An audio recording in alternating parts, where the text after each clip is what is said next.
ay para sa high school at college students. Pero sa halip na mga video camera ang gagamitin, cellphones ang gagamitin sa pag-shoot ng pelikula. Magbabandila si Jack Batallones. Ito ang short film na kuha ni Director Paul Soriano. Tungkol ito sa jaywalking. Pero hindi isang mamahalin o high-tech na camera ang ginamit niya para gawin ang pelikula, kundi isang cellphone lamang.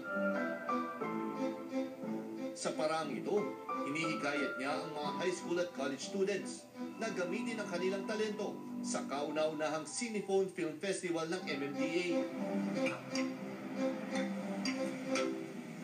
We're encouraging students to be discovered, you know.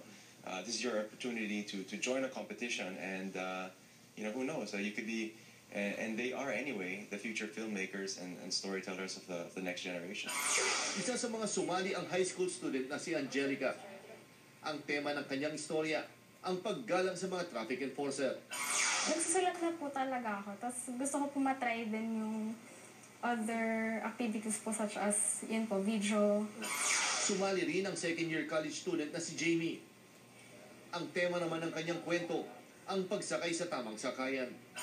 Kung lahat po kami gagawa ng ganun, pare-pares lang din po kami ng gadget na gagamitin. Kung sakali wala pong gagamit na sobrang gara na effect, sobrang ganda na camera, pare-pares lang.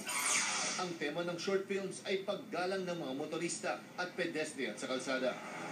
25,000 piso ang mapapanalunan, bagong cellphone at filmmaking apprenticeship. In-extend ng MMDA ang deadline sa mga gustong sumali hanggang September 17. Para sa Mandila, Jack Batallones. Masaya